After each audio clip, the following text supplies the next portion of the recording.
the house to catch fire and then act. Prudence at all times should be the guiding principle, should be the guiding philosophy, both for the regulators as well as the regulators.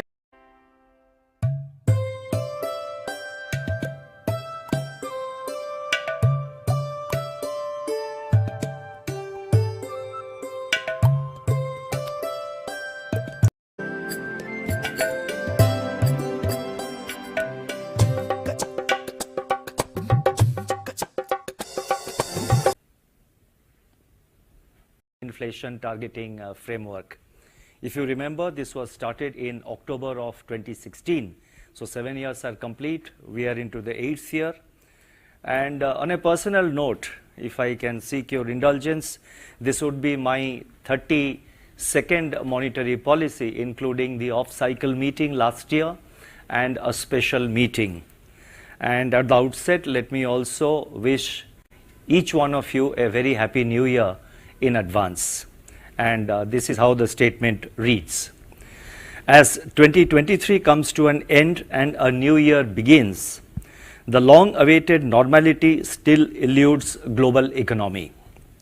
The years 2020 to 2023 will perhaps go down in history as the period of great volatility, comprising a host of black swan events in quick succession. The global economy is showing signs of slowdown, though unevenly across geographies and sectors. The emerging market economies, that is EMEs, as a group have remained resilient during the current bout of volatility, unlike previous episodes. While headline inflation has receded from the highs of last year, it remains above target in many countries. Core inflation continues to be sticky, impeding the last mile of disinflation. Major central banks have kept rates on hold while refraining from forward guidance in view of the prevailing uncertainties. Financial markets remain volatile in their quest for definitive signals about the future path of interest rates. Against this unsettled global environment, the Indian economy presents a picture of resilience and momentum. The real gross domestic product, that is GDP growth for Q2 of the current financial year, has exceeded all forecasts. The fundamentals of the Indian economy remain strong, with banks and corporates showing healthier balance sheets, fiscal consolidation on course, external balance remaining eminently manageable, the forex reserves providing cushion against external shocks. These factors, combined with consumer and business optimism, create congenial conditions for sustained growth of the Indian economy. Looking ahead, it is our endeavor to further build on these fundamentals, which are the best buffer against global supply shocks in today's uncertain world. Let me now turn to the decisions and the deliberations of the Monetary Policy Committee, which was held, as you know, on 6th, 7th and today 8th of December. After a detailed assessment of the evolving macroeconomic and financial developments and the outlook, of course, the Monetary Policy Committee decided unanimously to keep the policy repo rate unchanged at 6.5%. Consequently, the standing deposit facility rate remains at 6.25%, and the marginal standing facility, that is MSF rate, and the bank rate at 6.75%. The MPC also decided by a majority of 5 out of 6 members to remain focused on withdrawal of accommodation to ensure that inflation progressively aligns to the target while supporting growth. I shall now briefly set out the rationale for these decisions. Since the last policy, CPI headline inflation moderated to 4.9% in October from 7.4% in July. The moderation was observed in all components of CPI, namely food, fuel and core, that is CPI excluding food and fuel. There has been broad-based easing in core inflation, which is indicative of successful disinflation through monetary policy actions. The near-term outlook, however, is masked by risks to food inflation, which might lead to an inflation uptick in November and possibly in December. This needs to be watched for second-round effects, if any. Domestic economic activity is holding up well as assessed in the previous MPC meetings and as reflected in the GDP growth for the second quarter of this year. Against this backdrop, the MPC decided to keep the policy repo rate unchanged at 6.5%, but remain highly alert and prepared to undertake appropriate policy actions as warranted. Monetary policy must continue to be actively disinflationary to ensure fuller transmission and anchoring of inflation expectations. The rate action so far is still working its way into the economy. Hence, the MPC decided to remain focused on withdrawal of accommodation to ensure that, as I have already stated, to ensure that inflation progressively aligns to the target while supporting growth. I would now like to provide an assessment of the growth and the inflation situation. First, let me focus on global growth in brief. The global economy continues to remain fragile. World trade is decelerating amidst global tide of protectionism. Despite significant restoration of global supply chains, factors like elevated debt levels, lingering geopolitical hostilities, and extreme weather conditions aggravate the risks to global growth and inflation outlook. Easing of inflation in advanced economies has led to expectations of an early end to the monetary policy tightening cycle, shoring up market sentiments. Sovereign bond yields are softening as markets are not factoring in any further rate hikes. Coming to domestic growth, economic activity in India exhibited buoyancy in the second quarter of this year, aided by strong domestic demand. GDP growth, as you would know, posted a robust growth of 7.6% in the second quarter of this year, that is 2023-24, driven largely by investment and government consumption. Turning to the third quarter, two-thirds of Rabi sowing has been completed despite late harvest of Kharif crops in some states. Manufacturing sector gained strength with easing input cost pressures and pickup in demand conditions. 8 core industries recorded healthy growth in October and continued their high growth since June this year. The Purchasing Managers Index, that is the PMI for manufacturing, rose in November. The services sector buoyancy has remained intact as reflected in the high frequency indicators which the Reserve Bank monitors. GST collections at rupees 1.68 lakh crore in November 2023 were also buoyant. Services PMI displayed healthy expansion in November. In my statement, there is a lot of data available which I have put in the footnote, so those of you who are interested can have a look at the footnotes. The entire data in support of whatever I am saying is available in the footnotes. On the demand side, households' consumption is supported by durable urban demand and gradual turnaround in rural demand as reflected in sales of fast-moving consumer goods, that is FMCG, and other indicators. Festival-related demand is also spurring household discretionary consumption in the third quarter, that is in the current quarter. Investment activity continues to be aided by buoyancy in public sector capex. This is also reflected in strong growth in steel consumption, cement production, and imports of capital goods. Capacity utilization in the manufacturing sector continues to remain above the long period average. Investments in fixed assets by listed private sector manufacturing companies also registered healthy growth in the first half of 23-24, primarily driven by key industries such as petroleum, steel, chemicals and cement. The total flow of resources to the commercial sector from banks and other sources at rupees 17.6 lakh crore during the current financial year so far is significantly higher than that of last year, which was at rupees 14.5 lakh crore.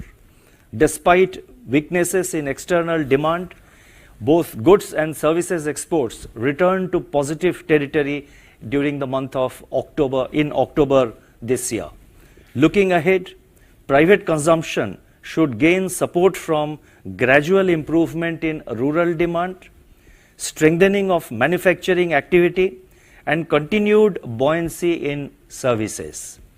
The healthy twin balance sheets of banks and corporates, high capacity utilization, continuing business optimism and government's thrust on infrastructure spending should propel private sector capex.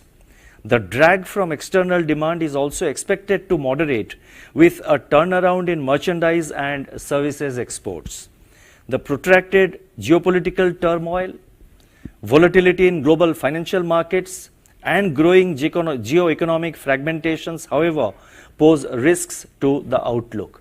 Now, taking all these factors into consideration, real GDP growth for the current year, that is 2023-24, is projected at 7%. I repeat, real GDP growth is projected at 7% for the current year, with the third quarter at 6.5% and the fourth quarter at 6%.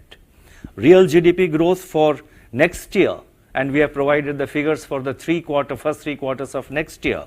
So real GDP growth for the first quarter of 24-25 is projected at 6.7%, for Q2 at 6.5% and Q3 at 6.4%. The risks are evenly balanced. I would now like to turn to inflation. Food inflation, which was in double digits in July, has since then moderated to 6.2% in October with correction in vegetable prices. Fuel inflation slipped into deflation since September, primarily reflecting the sharp fall in LPG prices in end August. The disinflation in core gathered momentum during September-October and reached levels last seen in the fourth quarter of 2019-20 due to the combined effect of policy rate increases and reduction in cost push pressures across core goods and services. Going ahead, inflation outlook would be considerably influenced by uncertain food prices. High-frequency food price indicators point to an increase in prices of key vegetables, which may push CPI inflation higher in the near term. The ongoing Rabi sowing progress for key crops like wheat, spices and pulses needs to be closely monitored. Elevated global sugar prices is also a matter of concern. On the positive side, global commodity prices, particularly agricultural commodities, have softened except rice. For highly import-dependent food items like edible oils, international prices continue to remain soft. Domestic milk prices have stabilized. Proactive supply-side interventions by the government are also containing domestic food price pressures. Crude oil has softened considerably, though it may remain volatile. Taking into account these factors and on the assumption of normal monsoons, CPI inflation is projected at 5.4% for the current year, that is 2023-24, with the third quarter at 5.6% and the fourth quarter at 5.2%. CPI inflation, and here again we are giving for the first three quarters of next year, CPI inflation for the Q1 24-25 is projected at 5.2%, Q2 at 4%, and Q3 at 4.7%. The risks are evenly balanced. Now,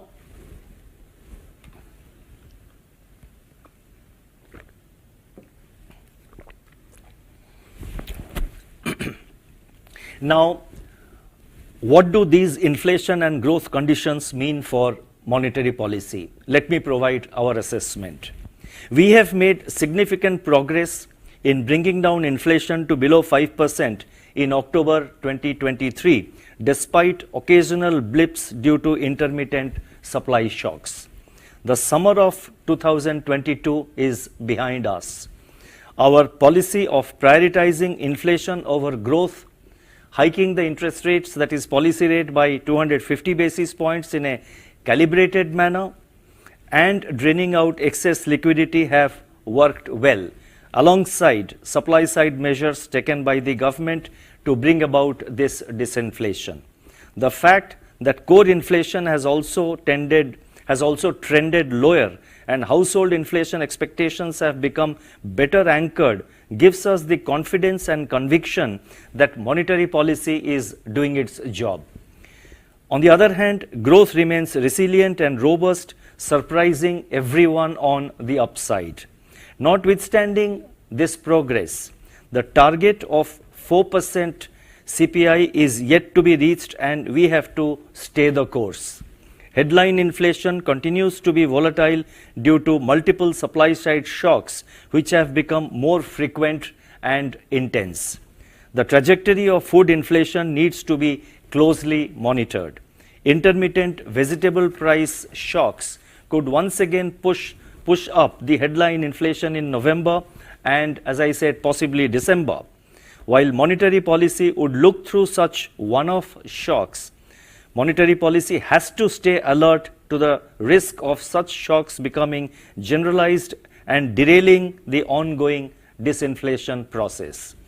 In the midst of these uncertainties, monetary policy has to remain actively disinflationary to ensure a durable alignment of headline inflation to the target rate of 4% while supporting growth. I would now like to focus on the liquidity and financial market conditions. Like most other central banks, the Reserve Bank had injected additional liquidity into the system to counter the COVID-related onslaught on our economy. Consequently, the size of the Reserve Bank's balance sheet had expanded significantly. Persistence of such expanded balance sheet far too long could have created macroeconomic and financial instability. It is worth noting that the Reserve Bank has successfully reduced its balance sheet size well in time. Illustratively, the size of Reserve Bank's balance sheet swelled to 28.6% of GDP in 2020-21. With modulation in liquidity in the post-COVID period, the balance sheet size moderated to 23.3% of GDP in 2022-23 and further to 21.6% in the current financial year up to December 1. We consider this as a significant achievement. System liquidity as measured by net position under the Liquidity Adjustment Facility, that is LAF, turned into deficit mode for the first time in September this year, after a gap of nearly 4.5 years since May 2019. Deficit liquidity conditions persisted during October and November, prompting large recourse to marginal standing facility, that is MSF, by the banks. In parallel, utilization of standing deposit facility, that is SDF, has also been high. The overall tightening of liquidity conditions is attributed mainly to higher currency leakage during the festive season, government cash balances, and Reserve Bank's market operations. Driven by these autonomous factors, system liquidity tightened significantly compared to what was envisaged in the October policy statement. Consequently, the need to undertake auction of OMO sales has not arisen so far. The evolution of liquidity conditions has been in alignment with the monetary policy stance. More recently, however, As government spending has picked up and system liquidity has got more evenly balanced among market participants, pressures have eased and the net LAF position has evened out broadly. Going forward, government spending is likely to further ease liquidity conditions. On our part, the Reserve Bank will remain nimble in liquidity management. Now, different segments of the financial markets have witnessed monetary transmission of varying extent. Long-term G-Sec yields have softened, reflecting strong demand for these bonds from financial institutions and softening of global bond yields.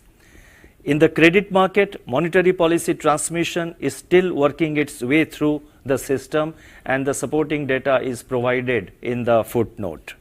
With regard to standing facilities of the Reserve Bank under the LAF, we have noticed, as I pointed out, we have noticed simultaneous high utilization of both MSF and SDF by the banks. This was also pointed out by me in the last monetary policy statement. We propose to address this situation and have therefore decided to allow reversal of liquidity facilities under both SDF and MSF even during weekends and holidays with effect from December 30, 2023. This is an important announcement so far as the banks and the liquidity situation is concerned. So let me just read it again. We have decided to allow reversal of liquidity facilities under both SDF and MSF even during weekends and holidays with effect from December 30 this year, that is December 30, 2023. It is expected that this measure will facilitate better fund management by the banks. This measure will be reviewed after 6 months or earlier if needed. The Indian rupee has exhibited low volatility compared to its EME peers in the calendar year 2023, despite elevated US Treasury yields and a stronger US dollar. The relative stability of the Indian rupee reflects the improving macroeconomic fundamentals of the Indian economy and its resilience in the face of formidable global tsunamis. Recently, the Reserve Bank and the Bank of England have signed a memorandum of understanding on cooperation and exchange of information relating to the Clearing Corporation of India, which is a central counterparty that is regulated and supervised by the Reserve Bank. The MOU will enable the Bank of England to assess CCIL for recognition as a third country CCP, that is central counterparty, for UK-based banks to clear their transactions through CCIL. This MOU is based on the principles of mutual cooperation and trust among the regulators of both the countries, that is India and England. We hope the regulators of other jurisdictions also accept these principles. Financial stability, I would now like to just focus briefly on the aspect of financial stability. Financial stability, as we have stated before, is a public good. The Reserve Bank judiciously uses micro and macro-prudential tools to safeguard financial stability. The recent preemptive measures taken by the Reserve Bank in respect of banks and NBFCs were geared towards addressing potential risks and preserving the resilience of the financial sector. We do not wait for the house to catch fire and then act. Prudence at all times should be the guiding principle, should be the guiding philosophy, both for the regulators as well as the regulated entities.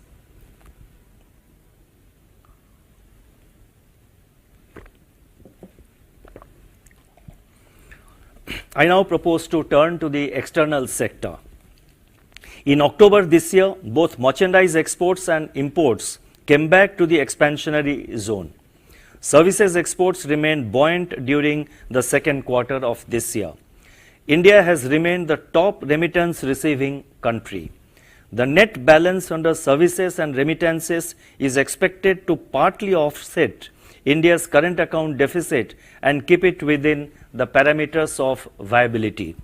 On the financing side, foreign portfolio investment, that is FPI flows, have seen a significant turnaround during the current year, with net FPI inflows of $24.9 billion up to December 6, as against net outflows in the preceding 2 years. Net foreign direct investment, that is FDI, on the other hand, moderated to $10.4 billion in April-October this year from $20.8 billion a year ago. Net inflows under external commercial borrowings, that is ECBs, and non-resident deposit accounts are, however, much higher than last year. India's external vulnerability indicators exhibit higher resilience in comparison with EME peers, as well as since the taper tantrum period. India's foreign exchange reserves stood at $604 billion as on 1st December 2023. We remain confident of meeting our external financial requirements comfortably. I would now like to announce certain additional measures. First one relates to review of regulatory framework for hedging of foreign exchange risks. The regulatory framework for foreign exchange derivative transactions was last reviewed in 2020.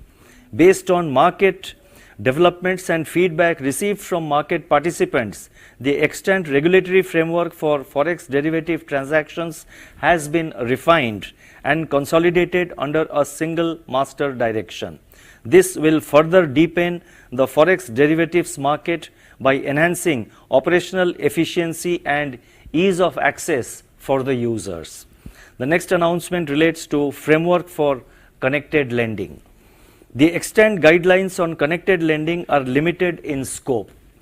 It has been decided to come out with a unified regulatory framework on connected lending for all regulated entities of the Reserve Bank.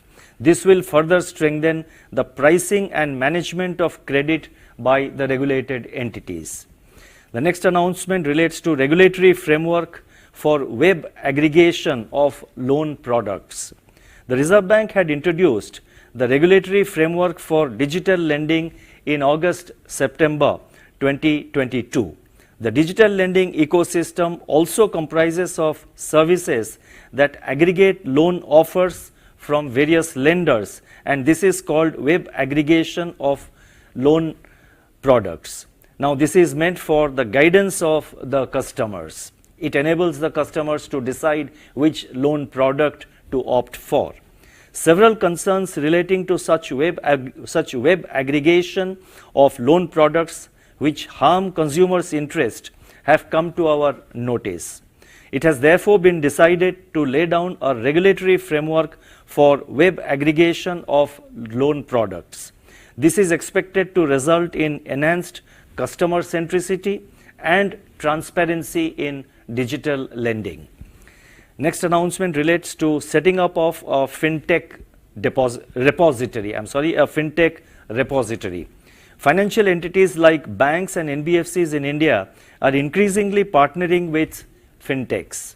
For better understanding of developments in the fintech ecosystem and to support this sector, it is proposed to set up a fintech repository. This repository will be operationalized by the Reserve Bank Innovation Hub in April 2024 or earlier. Fintechs would be encouraged to provide relevant information voluntarily to this repository. The next announcement, there are two announcements relating to UPI. The first announcement relating to UPI is for enhancing the UPI transaction limit for specified categories. The limit for various categories of UPI transactions have been reviewed from time to time. It is now proposed to enhance the UPI transaction limit for payment to hospitals and educational institutions from rupees 1 lakh to rupees 5 lakh per transaction. This will help the consumers to to make UPI payments of higher amounts for education and healthcare facilities, for education and healthcare purposes. The second announcement relating to UPI relates to, it relates to e-mandates for recurring online transactions. It's actually, it's a much broader announcement. It relates to e-mandates for recurring online transactions, and specifically it focuses on enhancement of limit for specified categories. E-mandates for making payments of recurring nature have become popular among customers. Under this framework, an additional factor authentication is currently required for recurring transactions exceeding rupees 15,000. It is now proposed to enhance this limit to 1 lakh rupees per transaction for recurring payments for mutual fund subscriptions, insurance premium subscriptions, and credit card repayments. This measure will further accelerate the usage of e-mandates. So strictly speaking, this is not a part of UPI alone. It's a wider, it has got wider ramifications. And the last announcement that I have, it relates to establishment of a cloud facility for the financial sector in India. Banks and financial institutions are maintaining an ever-increasing volume of data. Many of them are utilizing the cloud facilities for this purpose. The Reserve Bank is working on establishing a cloud facility for the financial sector in India for this purpose. Such facility would enhance data security, integrity, and privacy.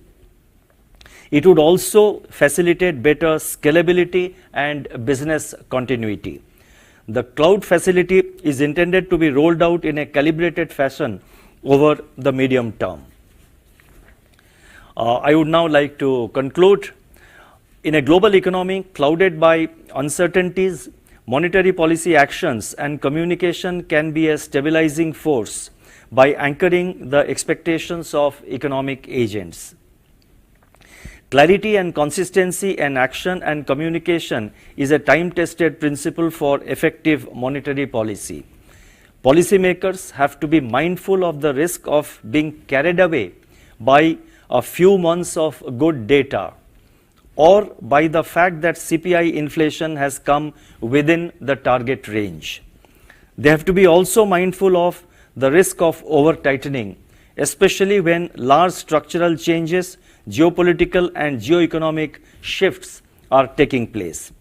On top of this, they have to be watchful of the risks from new shocks that could hit the economy from anywhere, anytime.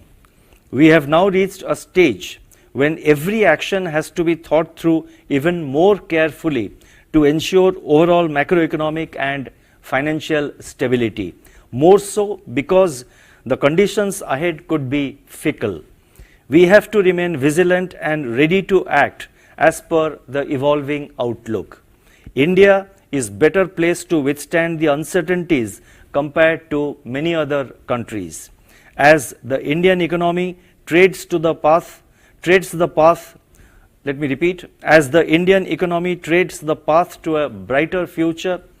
I recall the wise words of Mahatma Gandhi, and I quote, "Progress is absolutely assured whenever there is an unalterable determination." Thank you. Namaskar.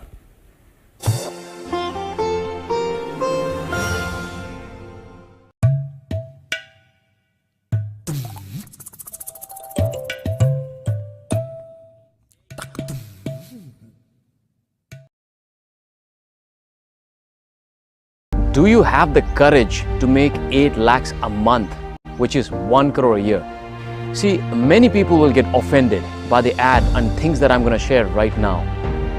Many men and even women do not have the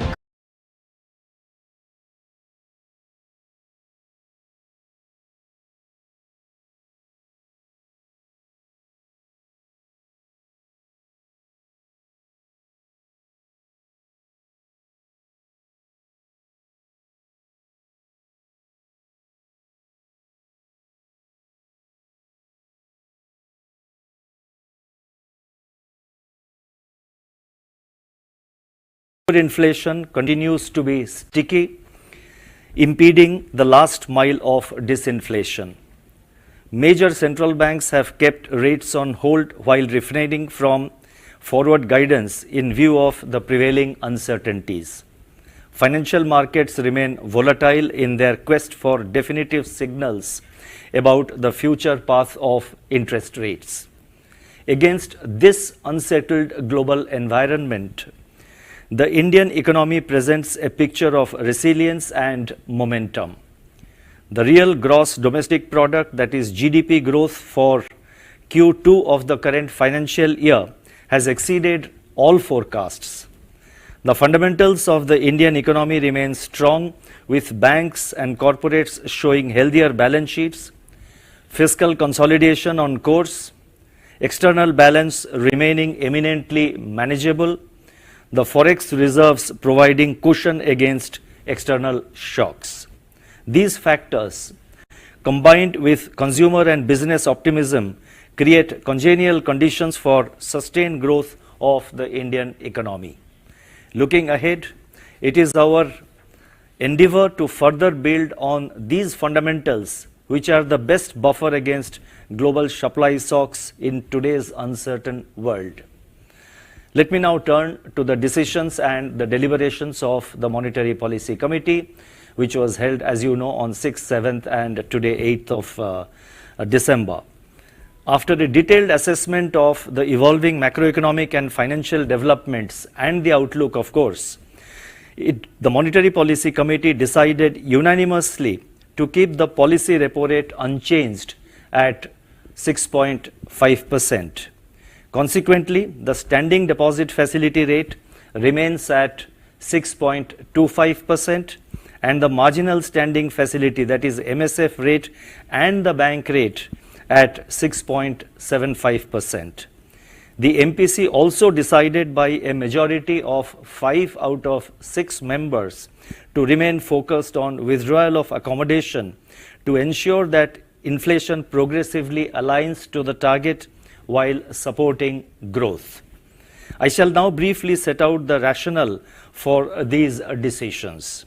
Since the last policy, CPI headline inflation moderated to 4.9% in October from 7.4% in July. The moderation was observed in all components of CPI, namely food, fuel and core, that is CPI excluding food and fuel. There has been broad-based easing in core inflation, which is indicative of successful disinflation through monetary policy actions. The near-term outlook, however, is masked by risks to food inflation, which might lead to an inflation uptick in November and possibly in December. This needs to be watched for second-round effects, if any. Domestic economic activity is holding up well, as assessed in the previous MPC meetings and as reflected in the GDP growth for the second quarter of this year. Against this backdrop, the MPC decided to keep the policy repo rate unchanged at 6.5%, but remain highly alert and prepared to undertake appropriate policy actions as warranted. Monetary policy must continue to be actively disinflationary to ensure fuller transmission and anchoring of inflation expectations. The rate action so far is still working its way into the economy.